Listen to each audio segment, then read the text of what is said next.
You've done this. Maybe not with a folder of old photos, maybe just standing closer to the mirror than you used to, tilting your head, trying to figure out what changed. Your face looks like yours, mostly, but something at the edges is different, and you can't quite name it until you notice your eyebrow pencil keeps reaching for a line that isn't there anymore. One side first, always one side first. The other catches up or doesn't. By the end of this, you'll know exactly what that gap has been trying to tell you. It is not what you think. Here's the thing nobody tells you. You've already been investigating this for months, maybe years, without calling it an investigation. You bought a new brow pencil because the old one stopped working. You started filling in further than you used to. You took a photo at an angle you'd never normally choose, just to check something. You told yourself it was the lighting. Then you told yourself it was the angle. Then eventually you stopped explaining it and just accepted it. That sequence, lighting, angle, acceptance, is so common among women over 50 that it's practically a pattern in itself. And it happens before almost anyone looks up an actual explanation. So let's look up the explanation. There's one answer almost everyone eventually finds first.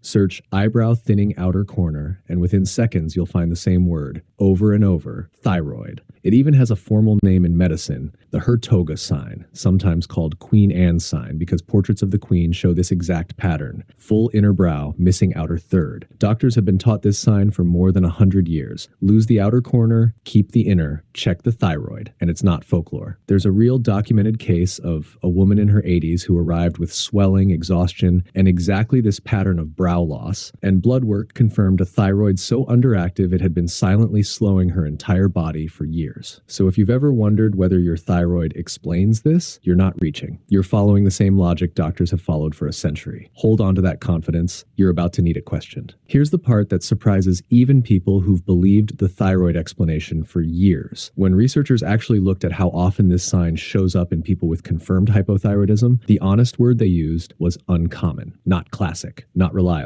Uncommon, even in people whose thyroid numbers are genuinely abnormal. Flip it around, and it gets stranger. Plenty of women with this exact pattern have thyroid levels that are perfectly normal, which means if you looked at 10 women with vanishing brow tails, you could not reliably sort the thyroid cases from the non-thyroid cases just by looking. The sign doctors have taught for 100 years turns out to be neither dependable enough to confirm a diagnosis, nor rare enough to rule one out. It's a clue worth checking. A simple blood test settles it, but it was never the whole answer. So if it's usually not the thyroid, something else has to be going on. And the next answer isn't hiding in your hormones at all. It's hiding in how your eyebrow was built, long before you turned 50. Here's a discovery that has nothing to do with disease and everything to do with design. Researchers who measured eyebrow hair directly, not scalp hair, the actual eyebrow, found something almost nobody expects. The outer third was never as dense as the rest of the brow. Not at 50, not at 30. From the start, that part of your face was running on the thinnest margin of any hair on your head. And here's the stranger detail. Eyebrow hair doesn't grow like scalp hair at all. A scalp hair can grow uninterrupted for years. An eyebrow hair grows for about a month or two, then rests for 2 to 3 months. At any single moment, researchers estimate fewer than half your eyebrow hairs are even active, often closer to a fifth. So before menopause, before any disease, before age 50 touched anything, your eyebrow tail was already the glass with the least water in it. It had nowhere to drop from. That's the twist hiding in plain sight. The tail isn't being singled out by some new force at 50. It was always the most exposed part of your face. Anything that pushes hair production down, even slightly, drains the emptiest glass first. But something still has to be doing the pushing. And the leading suspect is the one almost every woman this age has already been told to expect: menopause. You've probably already guessed it, and you'd have good company. Falling estrogen is believed to shorten the hair growth cycle and shrink the follicles producing it. And there's a number behind that belief, striking enough to make it feel settled. One study followed 200 postmenopausal women. All 200 showed measurable hair thinning. 200 out of 200. Not most women. Every single one. That number is the kind of thing that ends an argument. Hormones drop, hair changes. Case closed. Except it isn't closed, because every one of those 200 women was measured on her scalp.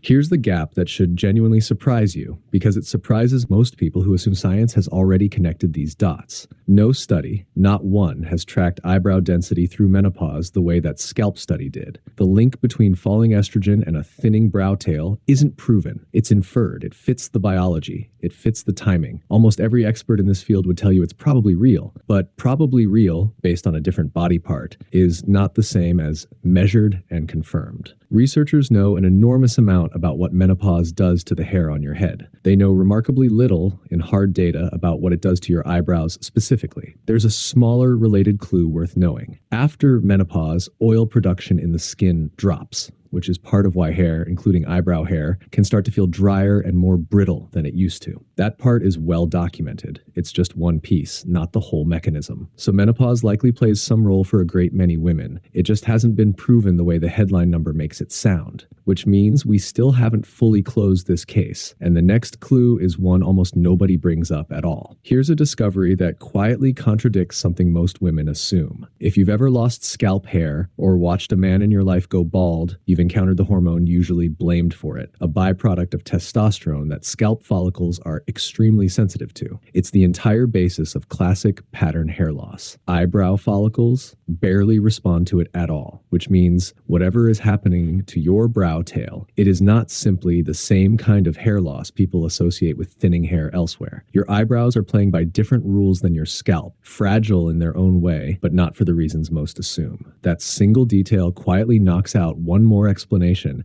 and narrows the real answer down to a shorter, more specific list. Here's the discovery that changes the stakes of this entire video. There's a condition, first properly described only in 1994, which makes it almost brand new in medical terms, that shows up almost exclusively in women after menopause. It's called frontal fibrosing alopecia, and across study after study, it affects the eyebrows in the large majority of the women who have it, as high as roughly 3 out of 4 in some research, more in others. Here's the disguise. In its earliest stage, it looks exactly like the ordinary thinning this whole video has been explaining. Gradual, quiet, nothing alarming to the eye. The difference only reveals itself under magnification, and the difference is enormous because this kind of loss is permanent. The follicle itself is destroyed. It typically does not grow back. The hopeful part, very recent research has shown that this close-up imaging can catch the difference early while there's still brow left to protect. There's a second pattern worth recognizing because it answers something from the very start of this video. Remember the detail about one brow changing before the other? Ordinary aging tends to affect both sides slowly and evenly. A different condition, an autoimmune reaction called alopecia areata, tends to do the opposite. Sudden, patchy, often just one side. If your experience has genuinely been one side,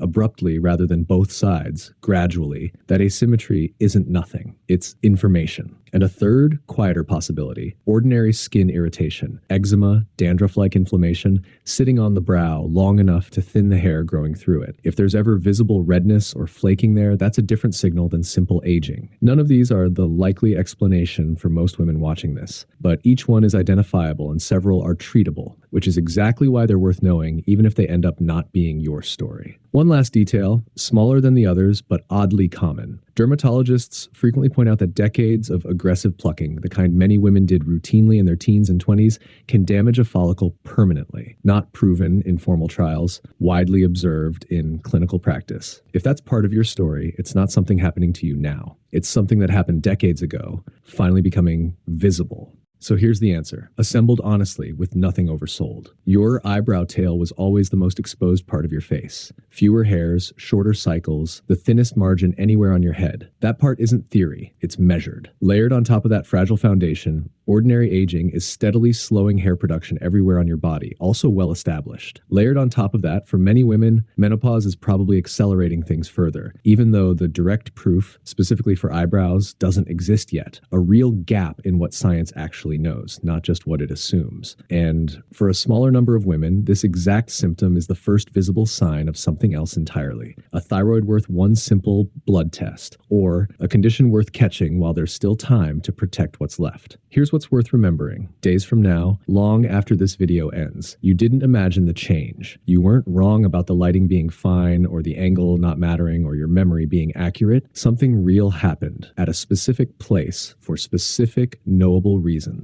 The gap at the end of your eyebrow was never a flaw in you. It was a message, finally read correctly. And if this story felt familiar, it's because the disappearing eyebrow tail is just one example of a much larger pattern of changes that begin appearing throughout the body after 40. That's exactly why I wrote The Science of Aging After 40. The book explores the biology behind changes in hormones, sleep, metabolism, muscle, recovery, memory, and aging itself, without the wellness fluff, fear, or confusion. If you've ever felt that your body was changing but nobody properly explained why, you'll find the book linked below. Right now it's available for $12.99 during the launch period. Thank you for watching.